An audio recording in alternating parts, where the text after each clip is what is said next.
박성민 목사의 매일 큐티 묵상입니다. 누가복음 5장 12절로 16절입니다.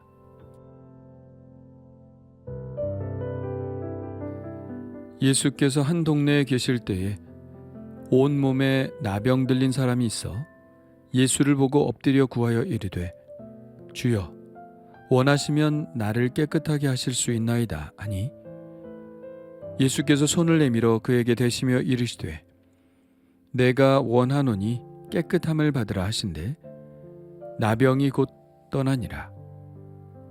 예수께서 그를 경고하시되 아무에게도 이르지 말고 가서 제사장에게 내 몸을 보이고 또 내가 깨끗하게 됨으로 인하여 모세가 명한 대로 예물을 드려 그들에게 입증하라 하셨더니 예수의 소문이 더욱 퍼짐에 수많은 무리가 말씀도 듣고 자기 병도 고침을 받고자 하여 모여오되 예수는 물러가사 한적한 곳에서 기도하시니라.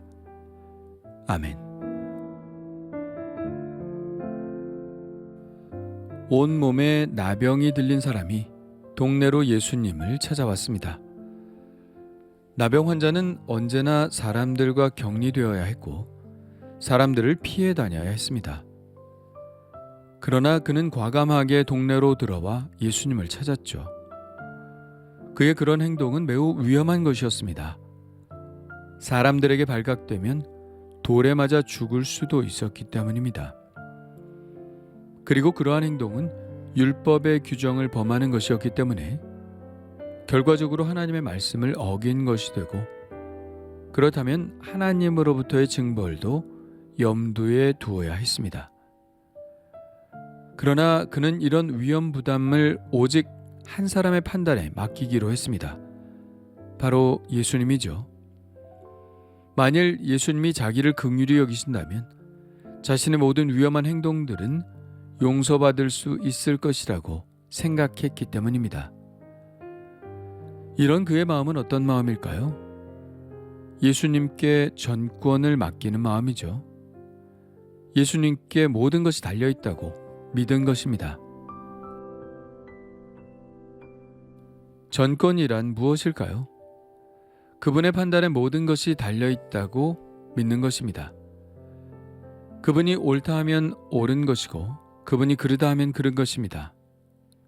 그분의 판단이 모든 율법과 규범을 넘어서는 것이라고 인정하는 것, 그것이 바로 전권입니다. 이러한 전권은 그가 예수님을 하나님의 전권을 가진 위대한 선지자라고 인정하는 믿음에서 나온 것입니다. 그래서 그는 이렇게 말하죠. 주여, 원하시면 나를 깨끗하게 하실 수 있나이다. 예수님이 원하시기만 하다면 자신의 병을 고치실 수 있다는 고백이죠. 모든 율법을 넘어서시는 예수님의 전권을 인정하는 동시에 모든 질병도 또 가장 고치기 어렵다고 하는 나병도 그의 전권의 명령에 순종할 것이라는 믿음의 고백입니다. 예수님은 이 나병 환자의 믿음의 고백에 상응하는 반응을 보이시는데요. 나병 환자에게 손을 내미시고 그의 몸에 손을 대시면서 말씀하십니다. 내가 원하노니 깨끗함을 받으라. 그랬더니 말씀대로 나병이 곧 떠나갔습니다. 내가 원하노니 라는 말씀은 바로 예수님이 당신의 전권을 행사하신다는 말씀입니다. 너의 믿음대로 내가 전권을 행사하노라 라는 말씀이죠. 믿음은 바로 이런 것 아닐까요? 사안의 경중이 아니라 관건은 하나님의 결정에 달렸다는 것. 하나님이 원하시기만 하면 무엇이든 가능하다는 하나님의 정권을 믿는 믿음이 바로 진정한 믿음입니다. 이렇게 하나님은 모든 일의 최종 결재권자이므로 우리가 해야 할 일은 오직 그분의 마음을 얻는 것이죠. 그분의 마음을 얻는 일은 무엇일까요? 그것은 기도밖에는 없습니다. 주님이 가지신 전권을 인정하고 그 권리를 갖고 계신 분의 결재를 얻기 위하여 끈질기게 간구하는 것 밖에는 없습니다. 예수님은 그를 고쳐주신 후 이렇게 경고하십니다. 아무에게도 이르지 말고 가서 제사장에게 내 몸을 보이고 또 내가 깨끗하게 됨으로 인하여 모세가 명한 대로 예물을 드려 그들에게 입증하라. 누가복음에서는 그냥 경고하시되 라고 나와 있지만 마가복음에는 엄히 경고하시되 라고 되어 있습니다. 이 말의 본뜻은 호통을 치시다 라는 뜻입니다. 그러니까 예수님은 이 일이 사람들에게 알려지는 것을 극히 경계하셨다는 것입니다. 왜 그러셨을까요? 아마도 예수님은 당신이 단지 병을 고쳐주는 사람이라고 사람들에게 소문이 나는 것을 원치 않으셨던 것 같습니다. 예수님의 치유 행위는 예수님이 전파하시는 하나님의 나라의 한 가지 표적일 뿐입니다. 하나님의 나라는 희년 곧 해방과 맥을 같이 하죠. 나병에서 풀려남도 하나님 나라가 선포하는 해방의 측면에서 보아야 합니다. 그것이 바로 예수님이 전하기를 원하셨던 복음이죠. 그렇기 때문에 예수님은 단지 병을 고치는 기술자로 사람들에게 인식되기를 원치 않으셨던 것입니다. 사람들은 오로지 병을 고침받을 목적으로만 예수님께 몰려들겠죠. 아니나 다를까 마가복음에서는 이 사람이 소문을 내고 다녀서 다시는 예수님이 동네에 들어가지 못하셨다고 나옵니다.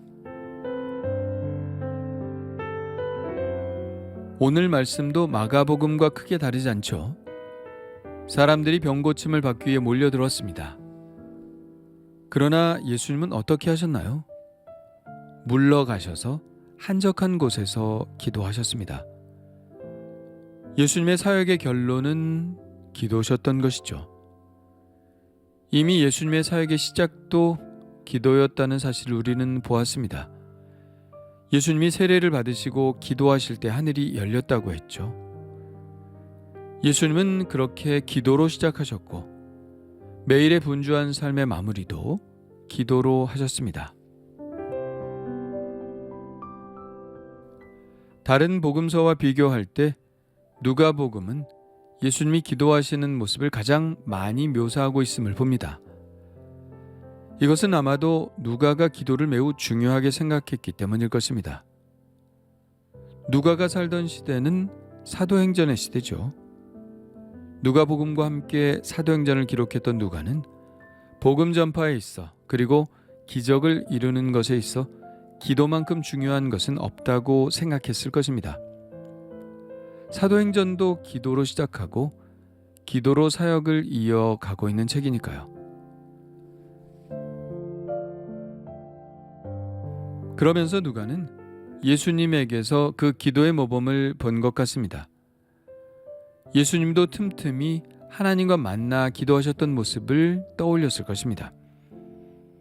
그리고 복음서를 읽는 사람들에게 교훈하고 싶었을 것입니다. 예수님께서 기도하셨듯이 우리도 기도해야 한다고요. 병을 고치는 것보다, 기적을 행하는 것보다 더 중요한 것은 하나님과 기도로 교제하는 것이라는 것을 우리에게 가르쳐주고 싶었던 것입니다. 그것이 바로 예수님의 능력의 원천이었음을 우리에게 알려주기를 원했던 것이죠. 그렇다면 나는 어떻게 분주한 하루를 마무리하고 있나요?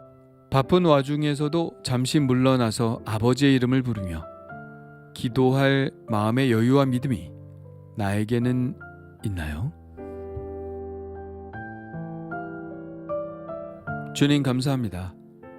바쁘다는 핑계로 기도를 미루지 않게 하시고 잠깐 짬을 내어서라도 하나님과 교제하는 시간을 꼭 갖게 하여 주옵소서. 기도가 저의 힘의 원천이게 하시고 하나님이 말씀하시도록 내 자신을 드리는 시간이 되게 하여 주옵소서.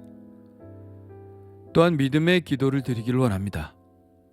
나병 환자처럼 하나님의 전권을 인정하며 최종 결재권자이신 하나님께 매달리기를 원하오니 저의 기도를 들어 주옵소서. 예수님의 이름으로 기도합니다. 아멘.